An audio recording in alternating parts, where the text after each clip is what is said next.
इतिहास रचला याने, काही खास दिला हो याने. इतिहास रचला याने, काही खास दिला हो याने. मर्यादा नहीं वचने रे, विश्वास जपला याने. सप्तपदीने दिलेला हा उपहार रे, माझा शृंगार रे हा, माझा शृंगार रे, माझा शृंगार रे हा, माझा शृंगार रे. मंगळसूत्र, मंगळसूत्र, मंगळसूत्र, मंगळसूत्र, मंगळसूत्र, मंगळसूत्र, मंगळसूत्र, मंगळसूत्र.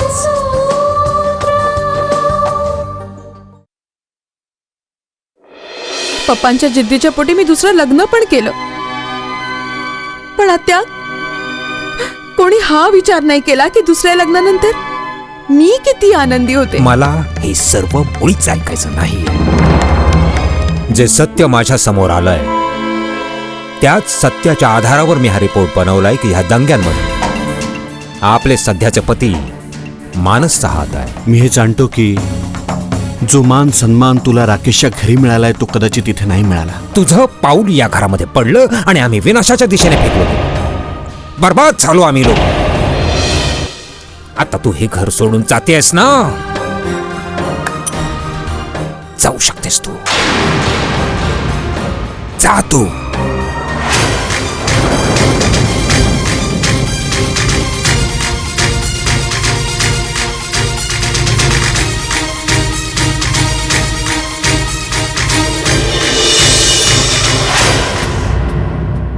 ज्यांचा मनापासून आदर केला मी, इतकी श्रद्धा ठेवली, त्या व्यक्तींनी माझा अपमान करण्यात काहीही उणीव ठेवली नाही.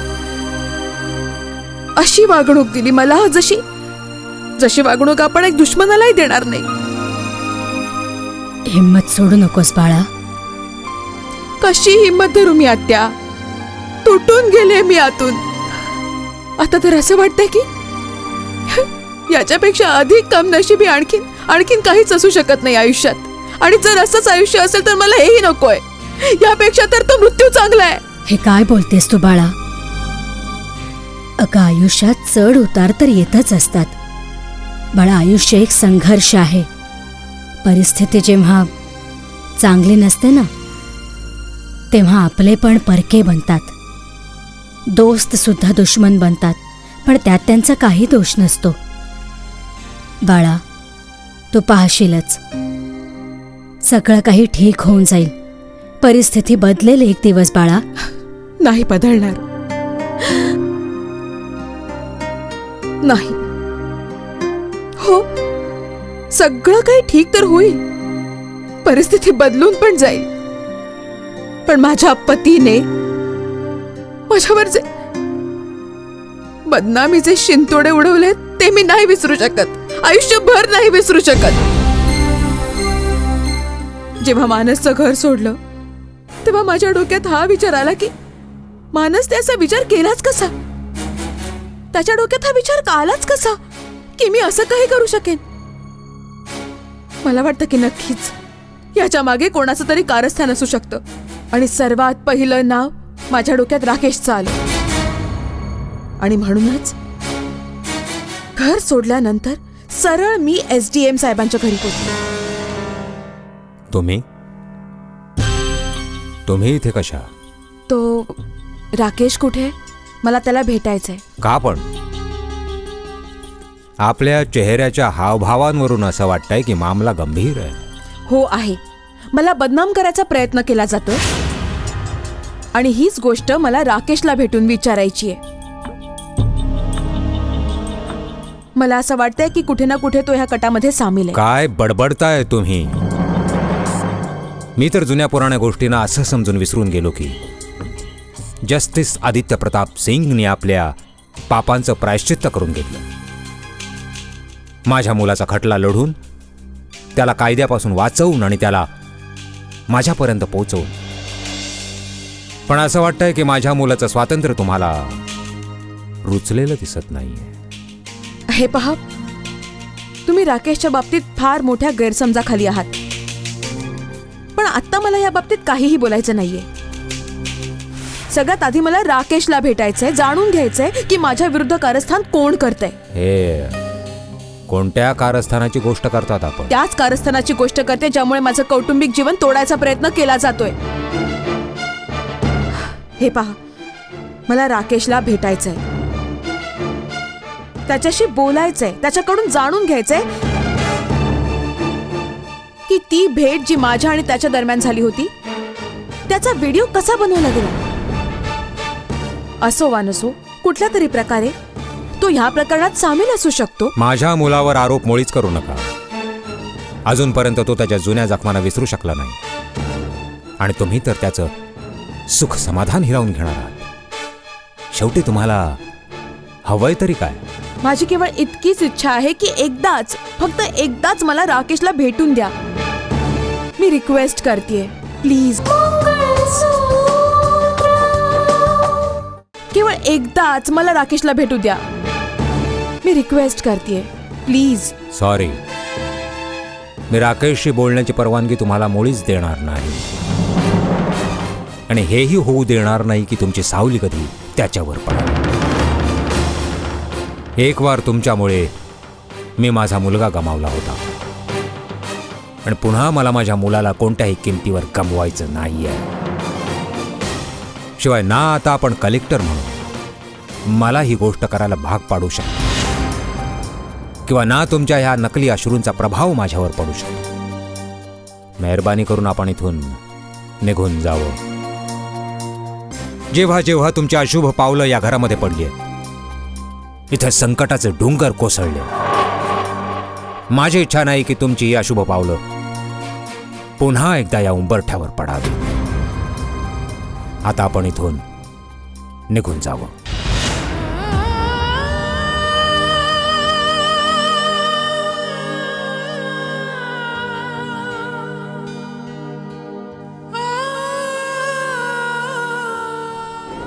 मी समजू शकते का बाळा, जेव्हा आपल्या लोकांची सर्वात जास्त गरज होती तुला, तेव्हा कोणीही तुझ्यासोबत नाही आलं.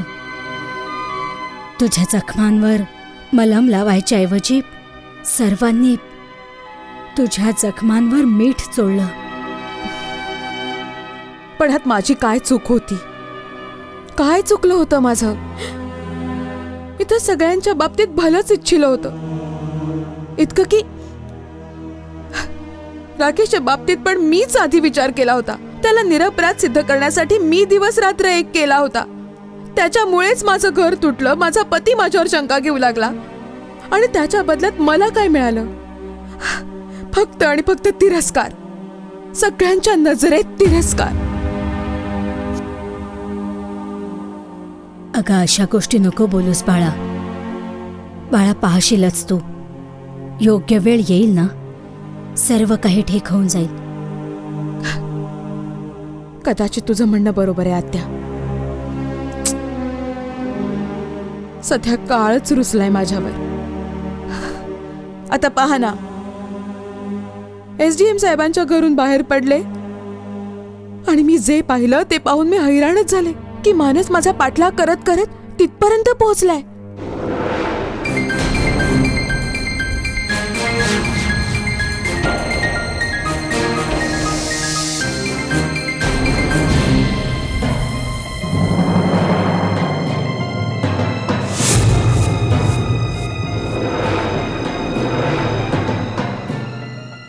तू इथे? हो, माझी शंका खरी होती का ते पाहायला आलोय मी. मग आता काय म्हणशील? राकेश बरोबर तुझे कोणतेही संबंध नाहीत? म्हणजे कसले संबंध नाहीत? काय सांगू तुला? मला पाहून हैराण झालीस ना तू. जेथपर्यंत मला ठाऊक आहे, तू ज्या घरातून बाहेर पडलीयस ते राकेशचं घर होतं. सांगितलंस तू त्याला की तुझं आणि माझं नातं आता तुटून गेलेलं आहे. मला ठाऊक होतं रितिका, ठाऊक होतं मला. घर सोडायचा तू जो निर्णय घेतला आहेस त्याची माहिती सर्वात पहिले तू राकेशला जाऊन देणार. सर्वात आधी तू इथेच येशील राकेश छपाशी. आणि पहा, माझा अंदाज किती अचूक होता. चुकीचा आहे तुझा अंदाज, एकदम चुकीचा आहे. हा चुकीचा अंदाज नाहीये रितिका, हे पूर्ण सत्य आहे. तुला काय वाटतं, अजूनही तुझ्यापाशी सांगण्यासाठी काही बाकी आहे? मी हे सगळं पाहिल्यावर, जाणून घेतल्यावर मी अजूनही काय ऐकून घेईन का? नाही रितिका, नाही. यापुढे ना काही ऐकायचंय मला आणि नाही काही सांगायचंय तुला. जर मी ठरवलं असतं ना रितिका, तर तुला इथे पाहिल्यावर चुपचाप परत निघून गेलो असतो. पण मी नाही गेलो. मी इथेच तुझी वाट पाहत थांबलो, म्हणजे तुला तुझा खरा चेहरा दाखवू शकेन. तुला ह्या गोष्टीची जाणीव करून देऊ शकेन की तू कोण आहेस. तुझ्या नजरेत नातेसंबंधांची किंमत काय आहे. पतिव्रता असल्याचं नेहमीच नाटक करत आली आहेस तू. आणि तुझ्यासारख्या बायकांच्या गळ्यातील मंगळसूत्र पण प्रत्येक क्षणी शरमून जात असतं. ह्या मंगळसूत्राच्या मर्यादेचं जर तू पालन करू शकत नसेल तर मग काढून फेकून दे मंगळसूत्र. ऐकलंस तू? काढून फेकून दे हे मंगळसूत्र. मुक्त हो या बंधनातून.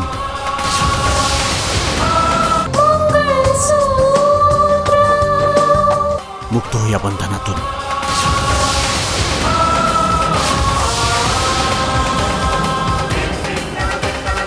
तूच सांग मला आत्या, ज्याच्या मनात शंकेचं विष इतक्या खोलवर पसरलं असेल, त्याच्या मनातून शंका निपटून काढणं इतकं सोपं आहे?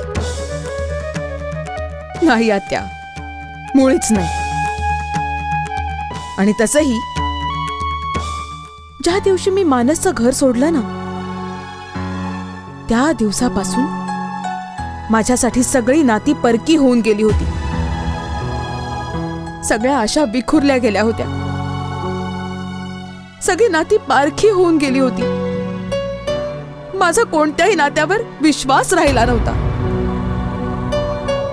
हो, पण एक आशा होती जी अजूनही तुटली नव्हती, जिवंत होती.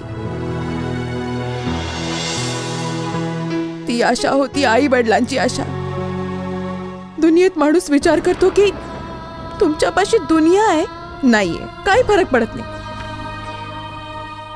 कोणी तुम्हाला समजून घेतंय नाही घेतंय त्याने काहीही फरक पडत नाही. याचं कारण तुमच्यापाशी तुमचे आई वडील तर आहेत, जे तुम्हाला समजू शकतात, तुमच्या भावनांना समजू शकतात. मला वाटत होतं माझे आई वडील माझ्या सोबत आहेत, ते समजून घेतील माझ्या भावनांना, माझ्या त्रासाला.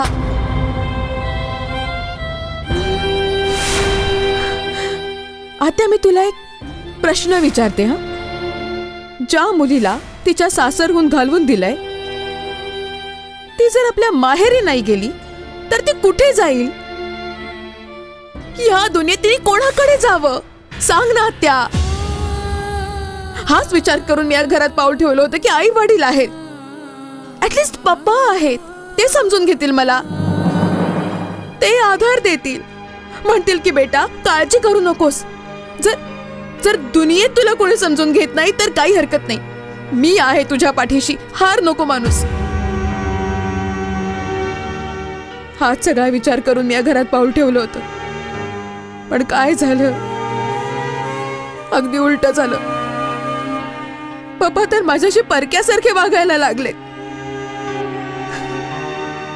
त्यांना वाटतंय की हे जे काही सगळं झालंय ते माझ्यामुळे झालंय.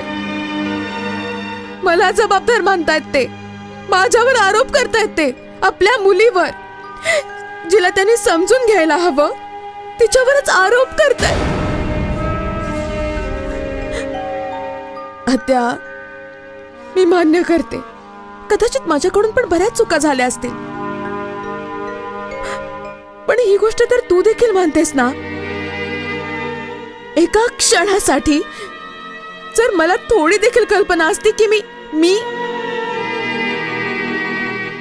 माझ्या मम्मीचं मृत्यूचं कारण बनेन, तर मी कधीच नसते आले या घरात.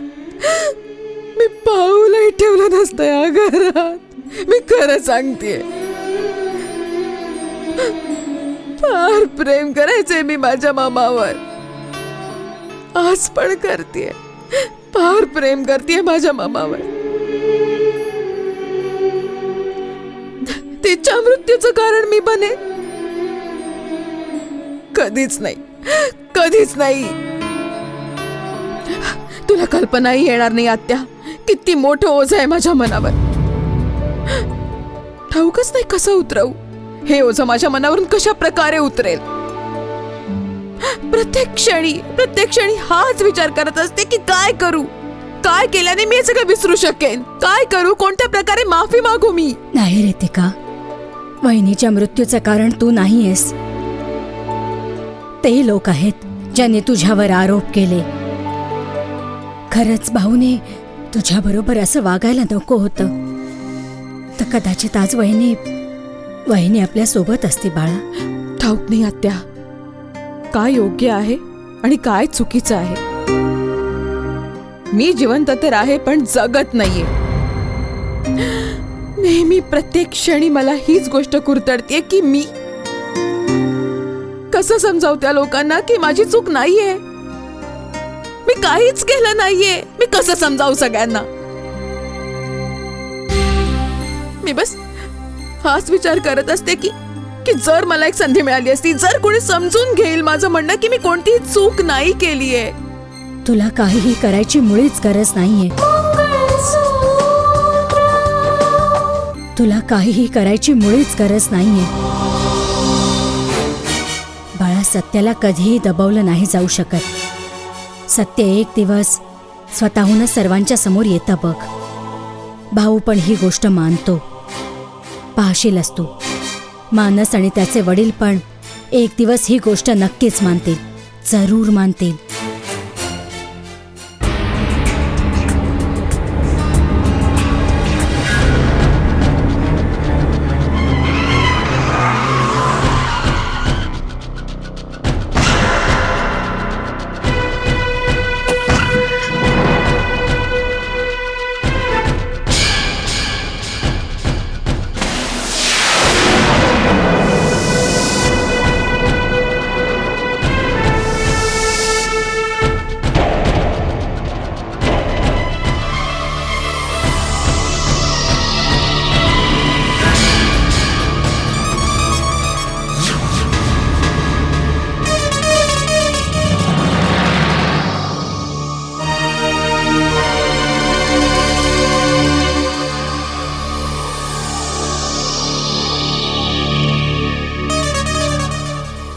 बरं झालं आपण इथेच भेटलो. बऱ्याच गोष्टी ज्या अपूर्ण राहिल्या होत्या त्या तुमच्यापर्यंत पोहोचवायच्या होत्या. मला तर असं वाटतं जज साहेब की प्रत्येक गोष्टही तसं पाहिलं तर पूर्ण झालेली आहे. काही अपूर्ण राहिलेलं नाही आहे. नातं जुळलं, जे सुद्धा पूर्ण प्रकारे निभावलं गेलं आहे. स्वतःची समजूत घालताय का माझी? कदाचित तुमच्यासारख्या लोकांच्या भाषेत ह्यालाच नातं संपूर्णपणे निभावणं म्हणत असतील. मी आपल्या नव्हे, माझ्याबाबत बोलतो जज साहेब. मी हे नातं निभावण्याचा मनापासून प्रयत्न केला, पण एक सत्य आपण विसरलात की टाळी एका हाताने वाजत नसते. कदाचित म्हणूनच रितिकाचा प्रत्येक प्रयत्न विफल झाला. कारण सगळ्या जबाबदाऱ्या पाळल्यावर सुद्धा तुम्ही लोक तिला न्याय नाही देऊ शकलात. मी तर तिला सून म्हणून आणून सन्मान देण्याचा प्रयत्न केला, पण तो सन्मान ना तुम्हाला पसंत पडला आणि ना तुमच्या मुलीला. कुठल्या सन्मानाच्या गोष्टी करताय तुम्ही लोक? खोटे आरोप लादून माझ्या मुलीला आपल्या घरातून हाकलून दिलं. प्रश्न उभे केले तिच्या चारित्र्यावर आणि एका महिलेच्या स्वाभिमानावरही. यापेक्षा मोठा आघात होऊच नाही शकत. रघुवीरजी, आता जेव्हा खरी गोष्ट समोर आली आहे की तुम्ही लावलेले सगळे आरोप खोटे आहेत, तेव्हा काय केलं तुम्ही लोकांनी? काहीच नाही. बस हातावर हात ठेवून बसून राहिलात. किमान मनाची तरी लाज वाटायला पाहिजे. अरे एक वार तरी आपल्या चुकीसाठी दिलगिरी व्यक्त करायची होती तुम्ही. त्या सच्चेपणाने आपली ताकद गमावली आहे जज साहेब.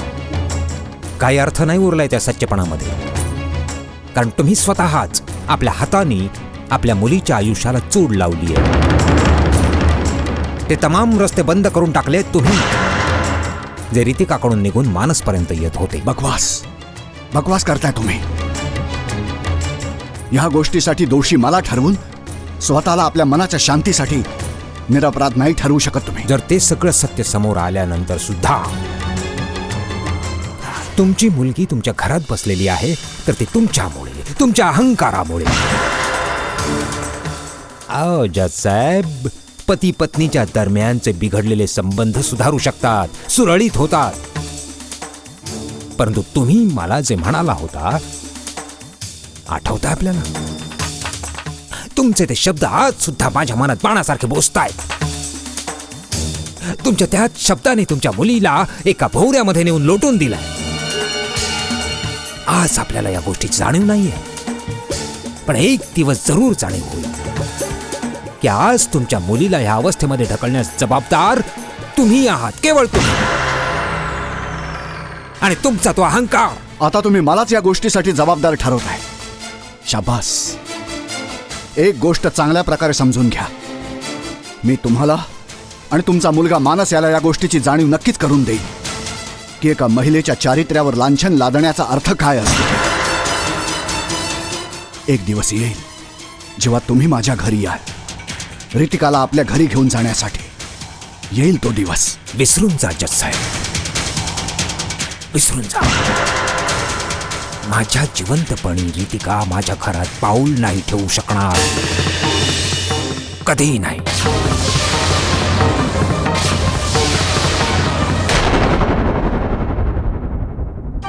कच्च्या धाग्याने गुंफला हा संसार रे, पतीचे प्रेम रे जीवन सार रे, पतीचे प्रेम रे जीवन सार रे.